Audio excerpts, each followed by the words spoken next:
Welcome to Lunchalytics number 55, 56. I'm Reese Chenard. I'm a Director of Data Science at ATB Financial, and I'm going to be hosting today. So Lunchalytics is this lunchtime industry mixer for professionals in data analytics, data science, machine learning, whatever buzzword you want to use to call it. And it's actually been going on since 2013, so it's pretty incredible that it's been 6 years, actually, before, data science was pure hype and artificial intelligence was in the news every week. This has been fostering this community of practitioners as well as consumers of analytics. So this month, we're going to be talking about finance analytics, and we have two awesome organizations presenting, 3 speakers total. But before we get started on that, obviously, I'm going to thank our sponsors. So it's not easy supporting a data science community. It takes people who believe in that message. And the sponsors we have this season for Lunchalytics are Dark Horse Analytics, of course, the people who first started this meetup, ATB Financial, which is how I got roped into hosting today, I think, Alberta Blue Cross, the NATE Computer Training Center, and of course the venue sponsors, Startup Edmonton, giving us this awesome space to all gather, have a free lunch, and learn a little bit about data analytics. So if anyone else is working for a company that's interested in sponsoring, come up and talk to myself or Craig or anyone from the Dark Horse team after, and we can give you guys a little bit of a package so you can see what's included and what benefits come with that sponsorship. So now that I'm done with that, I'll go on to mention that if you are ever thinking of attending one of these talks but you can't make it, we're not live streaming, but we are actually recording them, and then we put them up on the Lunchalytics YouTube channel about a week later. So you can always wait until closer to Friday or early the next week and go and watch that talk at your convenience on our YouTube channel. That's a good way also to share the content. If you see something really, really interesting, you can say, hey, to the people you're talking to back at your office, say, in a week, I'm going to send you the link to this, and I want you to watch it because AIMCo is doing something really cool with, automation for financial services. So with all that being said, let's get to the interesting stuff, not listening to me talk. So to get started, I think we're going to have ATB Financial come up and talk about machine learning-driven loan servicing automation. So we have 2 speakers, Nikunj Patel and Quinlan. These are 2 of our kind of flagship data scientists at ATB Financial, and they work within a group called the Artificial Intelligence Guild. So this is about 100 very technical people at ATB Financial that spend their days working on data science problems, automation problems, and business intelligence problems. So let's welcome them up, give them a hand, and let them tell us all about their work here.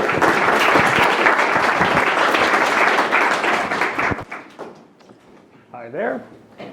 So as Reese said, I'm Quinlan, and along with Nikunj, I'll be talking about machine learning-driven loan servicing automation. Honestly, this title is a bit of a mouthful, but I couldn't think of a better one, so we'll just have to go with this one. So to explain what specifically I'm talking about here, we start with, what is the problem? So currently, I don't know how many people have taken a loan or a mortgage out. Honestly, I hadn't before I started working on this project, but if a customer wants to pay off a loan, what do? They go to a lawyer, and then the lawyer will write their financial institution, in this case ATB Financial, a letter that tells the financial institution what they want us to do. So they'll send along with a check, and they'll tell us to pay off the loan, what the loan is, who it belongs to.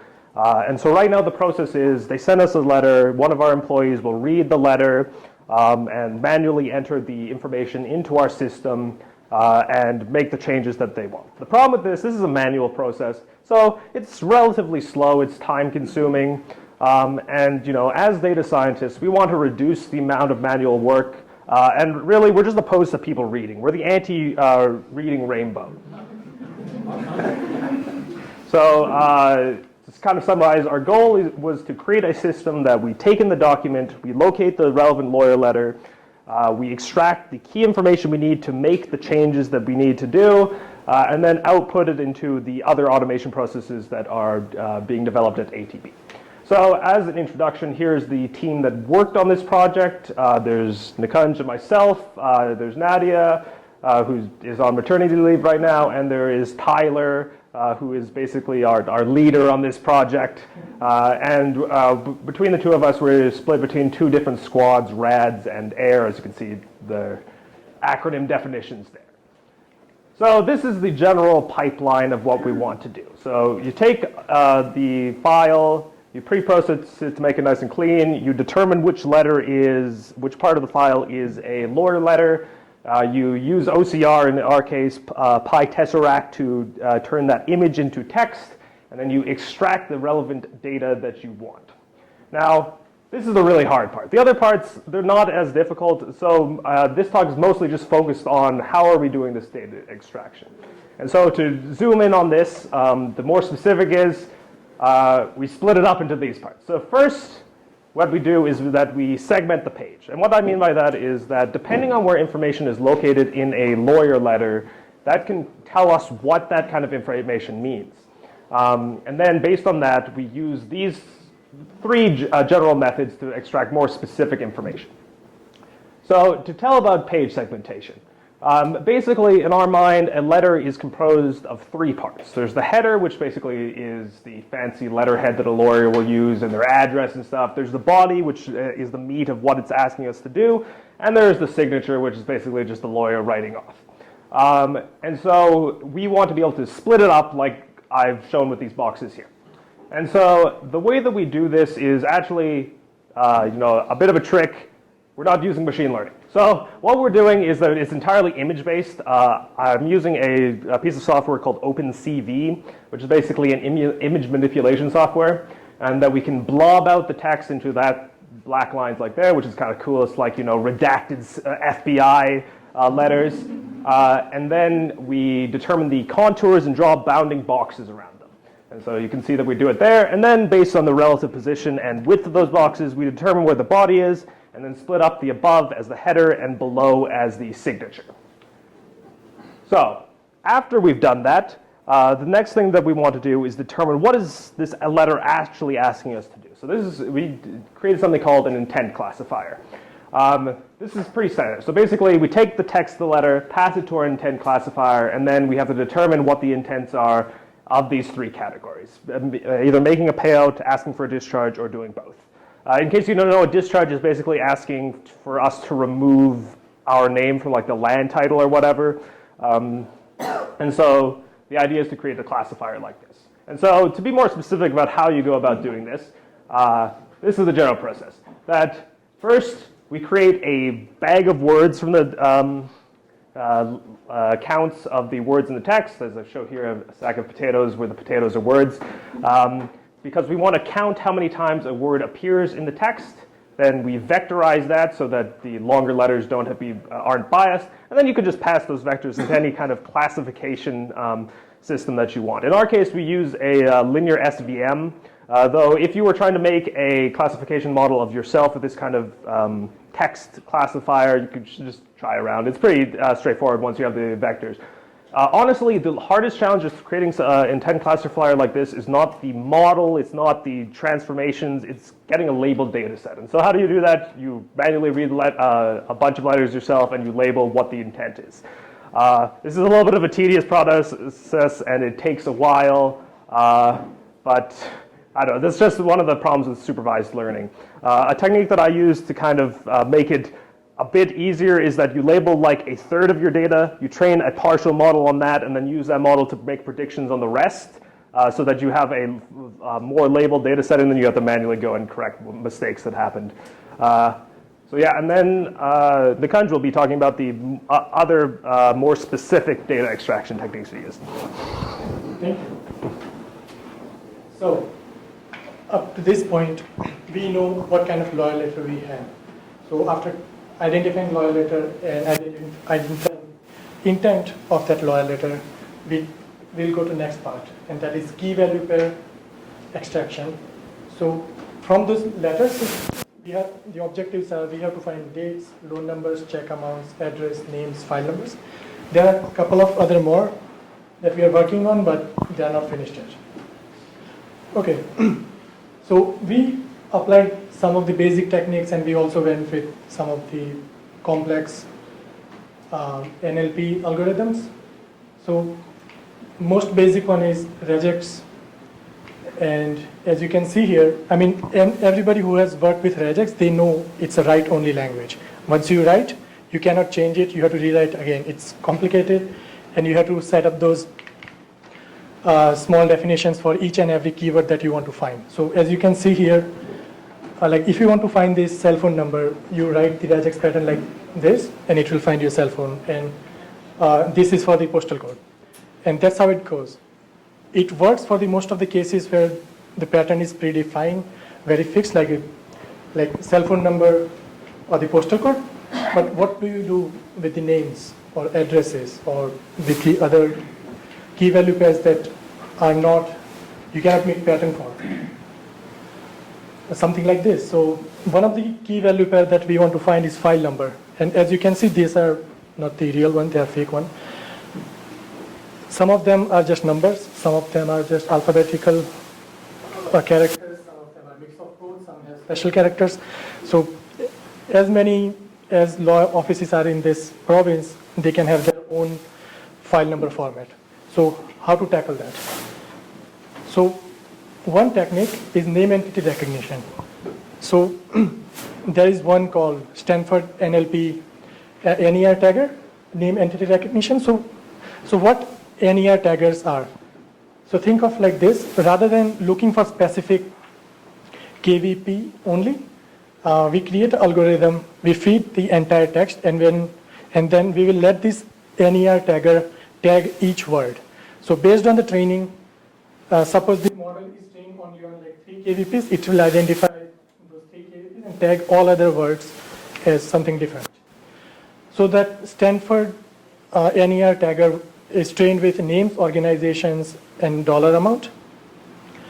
And this one is screenshot from Google API, which can also extract different things like phone numbers, and organizations, and same thing again and again.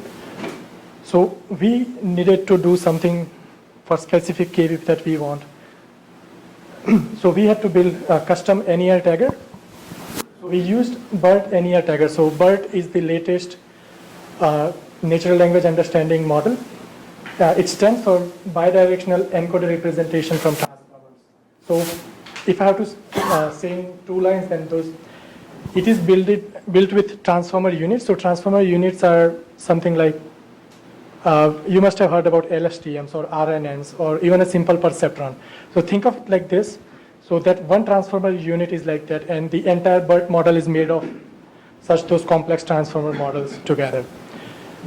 It was released by Google. It is pre-trained with Wikipedia dataset, and it understands language very well compared to other dataset. It has proven really good on a GLUE benchmark. So GLUE stands for General Language Understanding Evaluation Benchmark. So we used that model. We took our dataset. We did annotation manually for more than 20,000 lines, and then we trained it. And the result was amazing. So all these file numbers, it is able to tag these file numbers without manually typing its pattern or anything else. You just train a model with a bunch of annotated data, and you have this output. So we started with loan numbers first, because loan numbers are easier, they have very predefined pattern, and it worked really well. So we went with file numbers, and it worked well as well. So the obvious benefits are there is no need for developing patterns, but we just need tons of data, which we have at ATB. Okay. So these are the results for all the KVPs that we have extracted. So for later intent, that's a classification problem actually. So Quinn worked on that, and it's 0.81 on the real data. On validation set, it was actually around 92. We are expecting a little bit reduced accuracy because it's a real data, new law letters coming up every week, every day actually, and different types from different law offices. Same goes with transit number and loan number. Transit numbers are like 3 initial digits which identify from which branch this loan is taken from, and the loan number. So as you can see here, the loan number that we extracted from regex pattern, regular expressions, accuracy we got was 0.77, 77%. But in case of BERT, we got 79%. And we think there is still scope for improvement, and we can actually push this even higher than 80%. Same goes with dates, it's 71. We are failing in dates. The accuracy for dates is a little bit less because sometimes there are multiple dates in the lawyer letter. Sometimes there is a header date. Sometimes the dates are in the body. And without human intervention, it is hard to identify which date we are expecting. And the loan number, I think that one is that has the highest accuracy because it is quite simple. You have the dollar sign every time you have a number, and you identify that. And the file number, this is the first stage BERT classification that BERT NER tagger that we have used, and it's working really good. And we are hoping to push it further above 80%. So that's the race. Okay, it's not working. Can you? Yeah. Okay. So what does it all mean? So to conclude everything, so we have achieved the degree of accuracy which is acceptable for our automation processes. This will reduce manual work needing to be done by humans. It will reduce human errors. It will be faster so that our frontline people or our employees will be able to focus more on customers personally. We are expected to save around $250,000 per year by reducing FTE hours. So FTE stands for full-time employee hours. And on the technical side, there is no magic method one method that can pull everything that we want. But we are using bunch of some conventional algorithms, some machine learning algorithms, and some complex natural language understanding models to extract all that is required. So, thank you.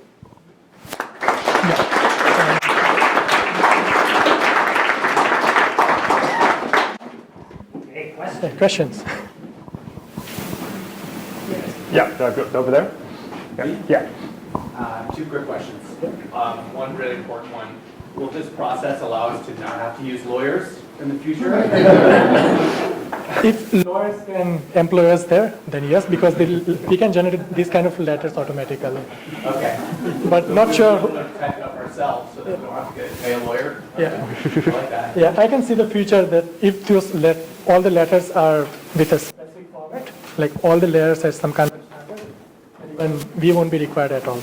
Gotcha. Yeah. And then so with the accuracy numbers on the last, Yeah. or close to the last slide there,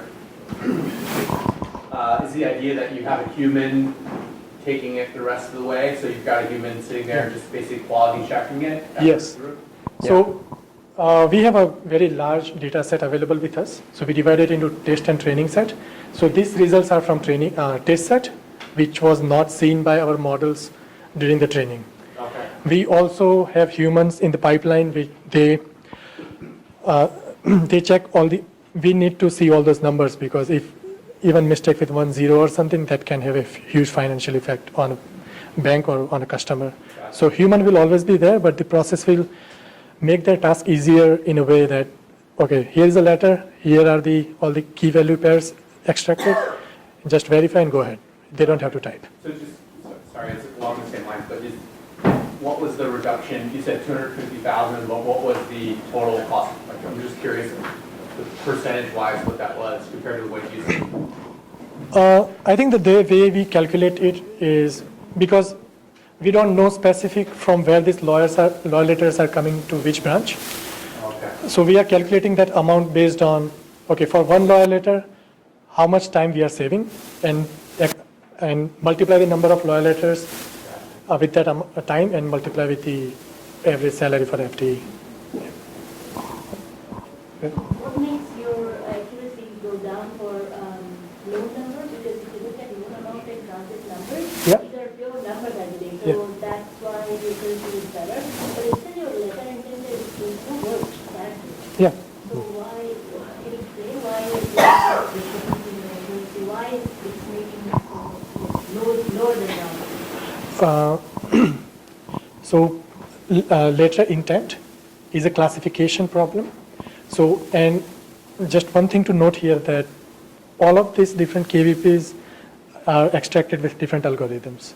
So there is no one algorithm that is doing at the same time. But in case of letter intent, I think Quinn can give you a better idea, but they are basically like, it's even hard to identify for human because they are text and like, okay, we are paying this amount and please discharge it, or sometimes please discharge. It's actually, it takes time for human. How does the transit number reach? Yeah, I mean, I can answer that in that sometimes loan numbers did not include transit numbers, in which case it's just a loan number, and thus when we don't find a transit number, that means we got it right. I don't know, it's just a quirk of how lawyers send in their letters, because from my understanding, transit number is just telling us what general area this like loan is stored. Yeah, that's mostly the reason.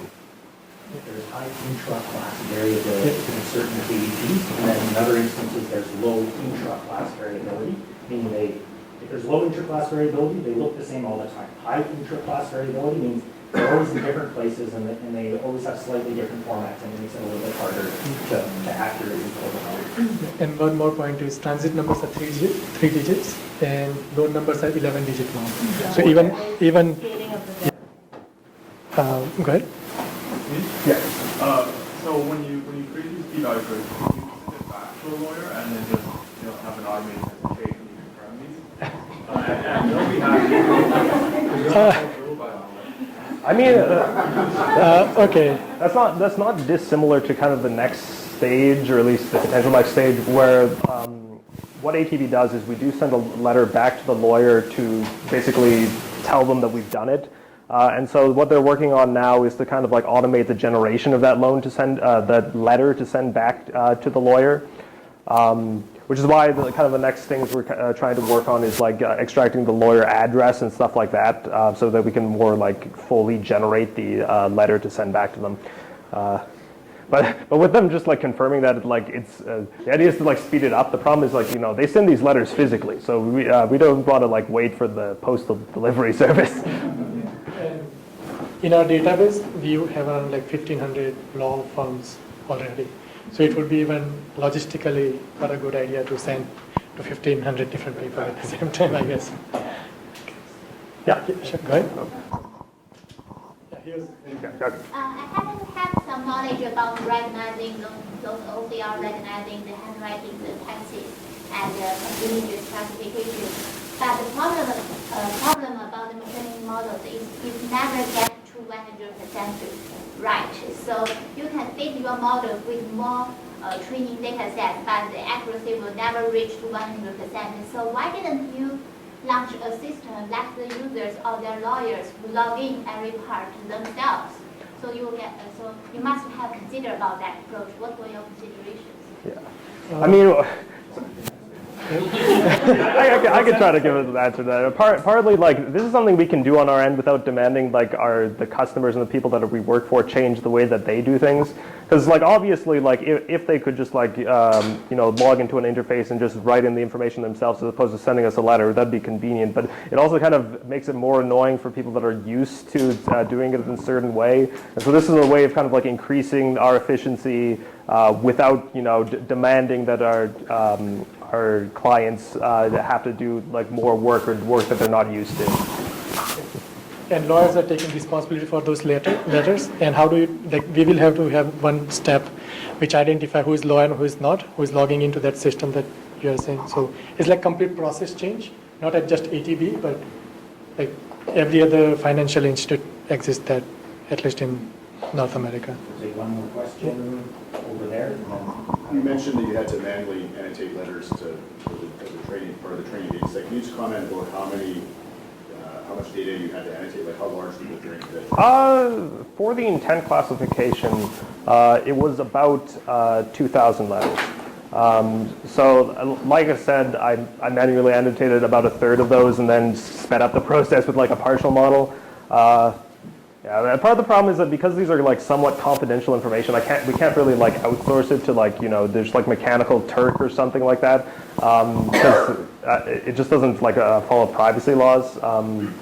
But it was 2,000 versus 20,000 is what I was kind of getting at. Yeah. Get those results by those sort of numbers. Yeah, I mean, the hope is potentially that as, the system is in place, we're kind of verifying it so we can build up like a larger training set.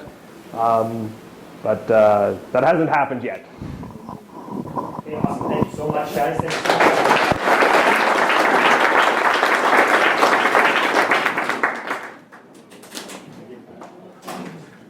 So while Kalpana is getting set up here, I will give her a quick introduction. So Kalpana Singh works with AIMCo, the Alberta Investment Management Corporation. It's an investment firm based in Alberta that has about 110 billion in assets under management. So right now, Kalpana is working as a senior data specialist at AIMCo, but her background is actually in particle physics. So she's another sellout, just like me and just like Quinn, coming out of physics into finance. So today she's going to be talking to us about using automation to improve data quality at AIMCo. Let's give her a hand, guys.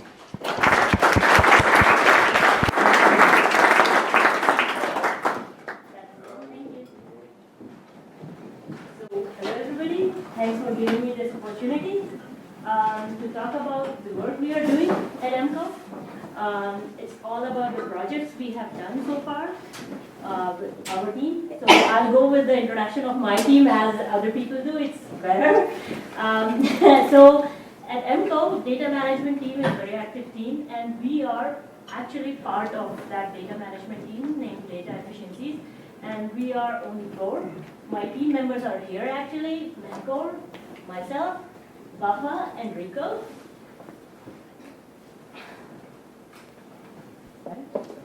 Okay, so, and it's fairly new team. We started 2 years back. So I'll go with all the projects, what we have done so far, and I actually chose those which are based on different kind of concepts and logics and speciality, and with each project I would say we are learning and enhancing our skills. So based on that, I'll start with our working principles. So ours is a fast-paced team. We go to different teams, talk to them, ask for their problems, or if they feel like they are doing some cumbersome work or repeated tasks which is like, affecting data quality or not, or it's taking too much time. So we actually offer ideas to them to solve their issue, and we try to bring actually best feasible solution to that business requirement. Mostly we have so far automated most of the manual tasks using all these languages and softwares. From one project to other project, when we actually work on, we develop some of the products which we keep on using in different projects as well. We can depend on those kind of tools, what we develop. So in that way, we support services to different teams at AIMCo. And as I'm showing this arrow, it's actually the path to gain expertise, have clean data, really good data quality, and then go for like robust future analysis, what we want to do, whether with machine learning, the targeted data analysis in finance, or some predictive analysis. I can't confirm at this moment what we will end up doing in the future, but we are moving to that phase. So long story short, what we are trying to achieve with our team, we are working on these 4 pillars of data value chain to start doing the data analysis in future, or machine learning or data science in future, whatever buzzword you want to use. So I will just quickly introduce these, I'm actually going to focus in each of our project. Either projects belong to one of the categories, and sometimes it's 2 of these categories. So basically when I will say data engineering, I guess most of you are already familiar. When you are actually enriching data from source to target, cleaning it, that's what goes in this category. Data preparation, you are doing with all your storage, organization, and things like that. Usage is for exploratory data analysis, or whatever you say, machine learning. and then data operations and security. So basically, when people are in data operations, you are handling all the changes, you're notifying those people. If you are taking over with your automation and you want to notify, you want to maintain the audit trail so that if in case something goes wrong, it should be in their audit trail. Otherwise, in the end of the year, they will say, okay, I'm not going to use it. So I'll start with one of our projects that belongs to the category of data engineering. And one thing that I would like to focus on here, or actually point out, that all of our projects have very unique project names. So that's why I went with all the project name. And it's self-explanatory. So overnight process automation, what we did. So basically at AIMCo, we are buying external vendor data that goes to server, and then from server, it goes directly to the users in form of reports. Sometimes people do have access to it directly, like raw data and things like that. But what if something goes wrong? It could be missing data from vendor data itself, vendor data file, or something wrong in upload. So this check, OPA, is actually doing this check before it gets uploaded to the server. And if there is missing file or missing data from vendor side, it automatically notifies the vendor as well as to the final user that your report will be broken because something has happened before it gets uploaded. And this whole usage stats or error failure stat gets uploaded to server, and a Power BI report gets updated based on that. And there is one executive mobile dashboard we created that goes to executives so that they can keep track of all the failures and errors. So then there is one project we did for the data preparation category. It was mostly people, when they are looking at vendor data, the pipeline is there already, that vendor data gets uploaded, they process, they analyze according to the form of report they want to see in the end. But if there is an issue in vendor data, or when they are doing this calculation, or there is an issue with the file itself, something like that. So this project was basically, the API is scheduling the task for all the checks. Like in this one, the highlight was there are basically 17,000 files which we are touching within a couple of minutes and letting them know that yes, your data is good, it's just the analytic part is broken, or vice versa. So this API is scheduling the task using the Windows Task Scheduler, reading all the paths for files, data, everything it is checking, identifying all the discrepancies if there is any. In that case, it logs all the errors and exceptions, whatever it hits, goes to a server, auto-populate the Power BI report, automatically sends notification to the user saying that, oh, all these error and exceptions are there in the data. Early morning we found. Before you start looking at the reports, this is what you expect to see, that these reports are broken because of these reasons. Then there is another, I put it in data preparation category. This was mostly like, for our learning, or you can say enhancing our skills. So this project we named as PEER. That was Procurement Intelligent Evaluation for RFP. And it's a very cumbersome procedure. People who have been involved in RFPs, they know that, exchanging documents with so many people at each stage and then maintaining a version of all these, it's a very cumbersome task. So we digitized all these actions for RFP procedures by creating a web form, web app kind of thing. And in this web form, we have given the facility to procurement team to edit the template of RFP so that they can actually create a new template based on whatever they want to do. And the procurement admin can give access to whatever, if evaluator is there or if procurement guys are involved or anybody. And then the whole procedure was digitized. So basically, it's an online version of RFP, you can say. It actually saves a lot of time for them, enhances the communication and collaboration between business and procurement. Whenever they are going for new RFP, it helps them a lot without, I can say, minimizing the mistakes. Without making mistakes is a too strong statement. And then allowing the automatic population or RFPs. Like for example, if they have already created one and they want to start with a new one and they want to go for another template which was done like 2 years back, they can pull it. So all of these things was very easy for them. That actually enhanced to provide efficient data validation at each level. And then there is an email notification is kind of stitched with this procedure. So at any stage, if somebody is trying to send a message, it will go automatically to everybody who are linked with that.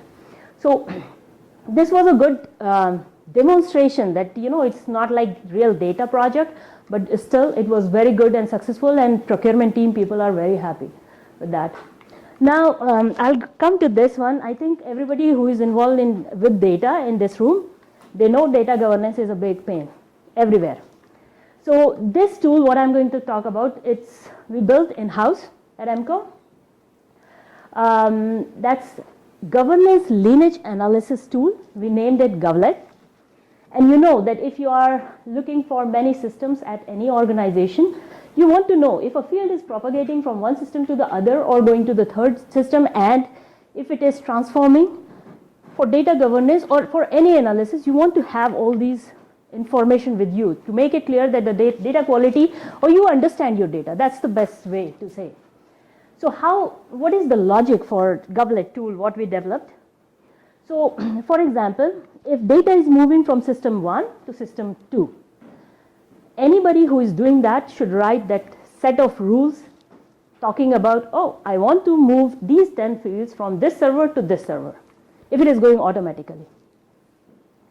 So the logic of Govlet is, if there is a data flow, the set of rules is written somewhere.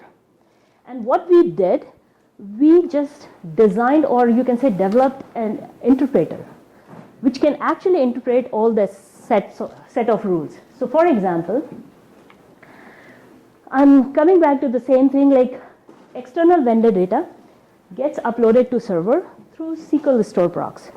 And then there are so many systems like derivative markets, accounting system, trading system, which keeps track of all the order and execution management.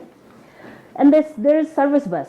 You can imagine anything. Many people at many organizations, they are using TIBCO or whatever, new tools.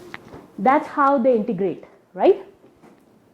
Now, all of these set of rules are written. If data is moving from one system to the other or from server to data mart, those set of rules are already there. So how do we do? There is already Antler. It's a developed product by one of the US professor. If you search, you'll find it. That's actually saying another tool for language recognition. It can recognize if you're writing a code in Python, SQL, Java, whatever, it's an interpreter. So we depend on that.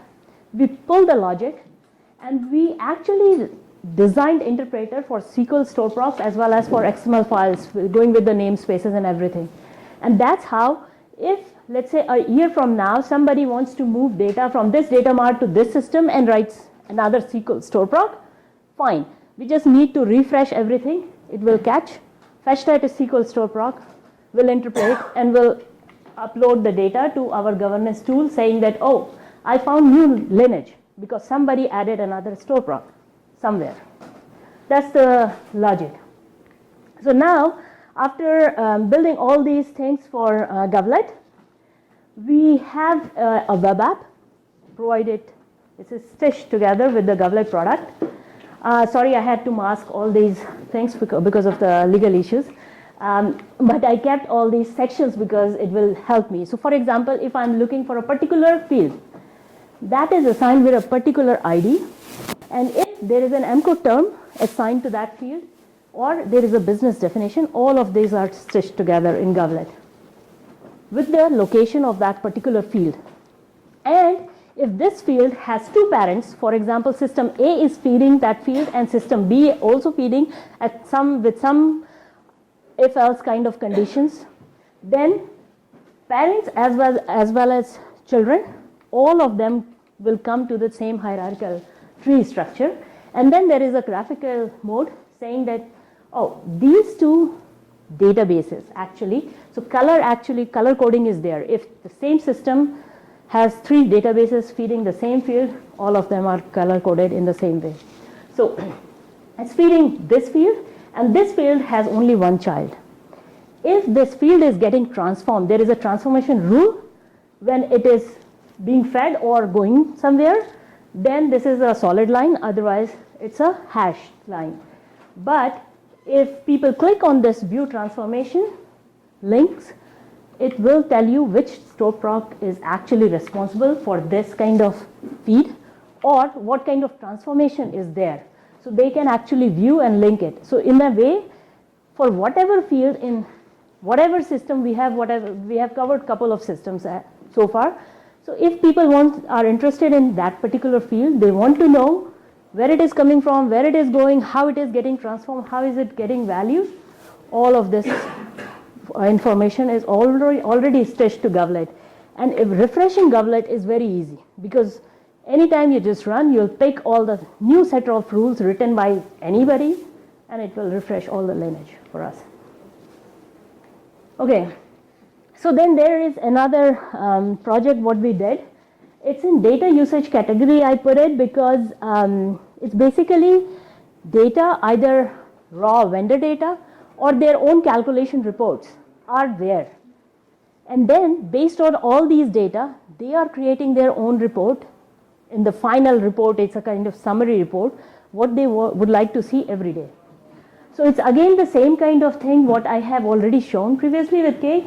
An API is scheduling that task to check all the inputs, whatever is required for the final report. It's going to all the validation checks, and then it creates the final data set. If there is any break, it actually sends notification that I found something somewhere, either in the previous report or in data.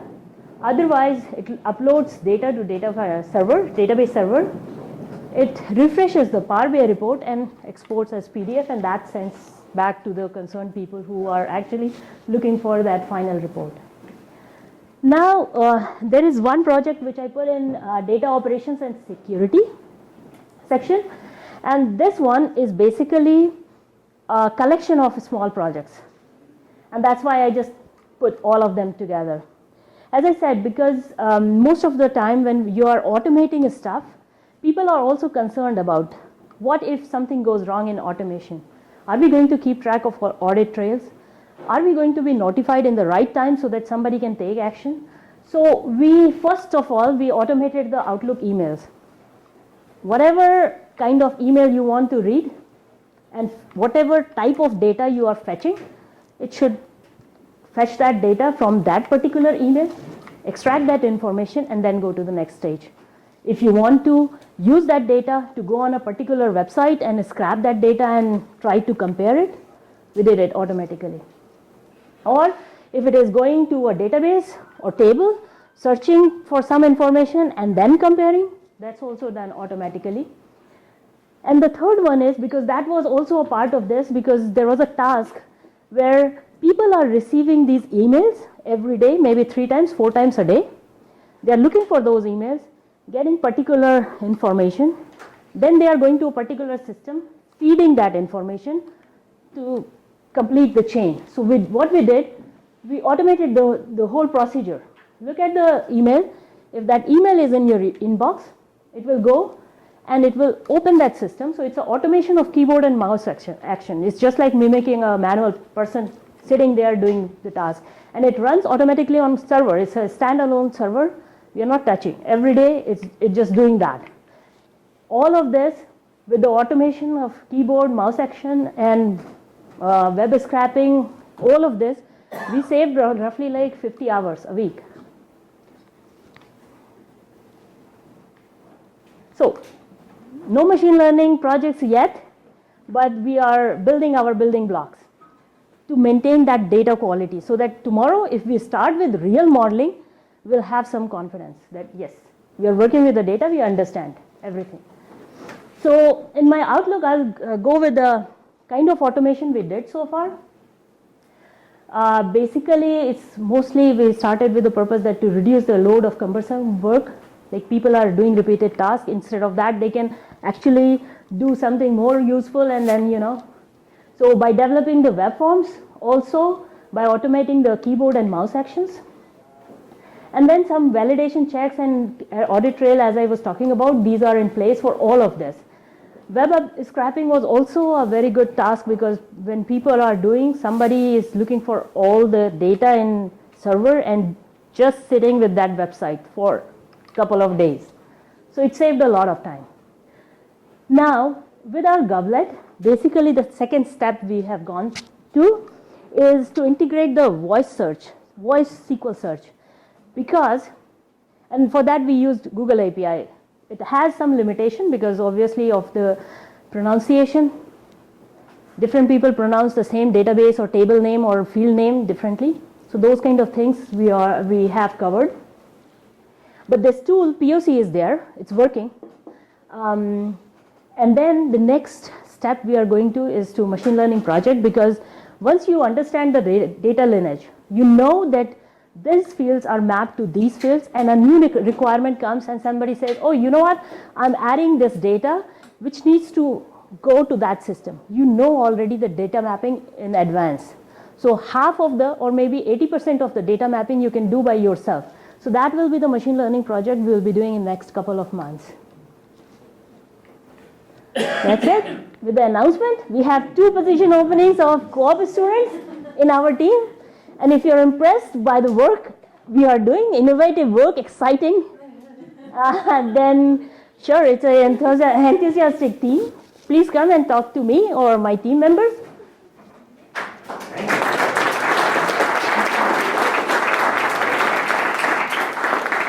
All right, we've got a couple minutes for questions. So questions about Kalpana's work, her process automation stuff. It's teamwork. Teamwork, sorry. Go ahead. That was a good talk, thank you very much. Curious about the governance tool, the platform, and where you're seeing it used. Is it primarily by dev teams to understand what the provenance is of fields that are being that they're about to be touching and impacting, or is it the end user investment guys Yeah, actually, in the field? no, it's already integrated with Colibra, because Colibra also can covers the business process and procedures and all those kind of things. Right. This tool was basically only for lineage analysis, right? Okay. Nothing with the process and procedure. But this back-end data is already integrated with Colibra, so it's going to be used at the enterprise level. Like, people are going to use it. You think it'll be both? Yeah. That's great. Go ahead. I have a question about the tool, the application you built for the RFP population. It seems to me that might be more a document sharing kind of application, and I wonder if you considered, outsourcing or buying a tool that already does that kind of thing rather than building it out. No, so it's not only document sharing, because, for example, when we are starting with an RFP, you start with your own template, right? And somebody is writing all those documentation, doing stuff, and then there is a team working on. And at each stage, when you are adding the vendor or the evaluator, then you are sending document, and if they are evaluating, then there is Excel spreadsheet coming in, and then you are adding those numbers or marks given to those vendors. Those kind of procedures, it's all web forms. Like somebody is entering, it will be already in the database server, and in the end, the calculation will be done and they can look at the final result. So the throughout procedure is automated. Nothing is like even Excel spreadsheet, email notification, even questions people are asking about template, everything is automated. We have time for one more in the back there. Yeah, the vendor data that you talked about, is that, what types of vendors, are these like financial data services or? It's mostly finance data. Okay. As I masked half of the thing because of the legal issues, I can't say which and who vendor. Sure. But yes, it's mostly finance data for the market, finance market analysis. And similar question actually, sorry, but the last one, the lineage application, that looks like a really robust and innovative, so kudos, it's a great application. But did you go through sort of a buy versus build? I feel like there must have been something. No, that's true. There are so on top of my mind, there is a company, Menta, Mm-hmm. Yeah. who does this kind of thing, and I mean, I would say we were fortunate at the time when we started. We didn't know about Menta. But then in half of the project was gone, we started looking at, does somebody follow this kind of thing? And actually Menta is doing that. But the timeline they gave was 2 years. And we, with the team of 4 people, we did it in 6 months. It's in-house build, and we know what we are doing, and any kind of breakage or anything breaks, we can figure it out, right? Instead of going to somebody saying, oh, you know what, it's not fixed. Very cool. Perfect, thank you. Let's give Kalpana a round and then we'll do closing remarks. Thank you, Kalpana.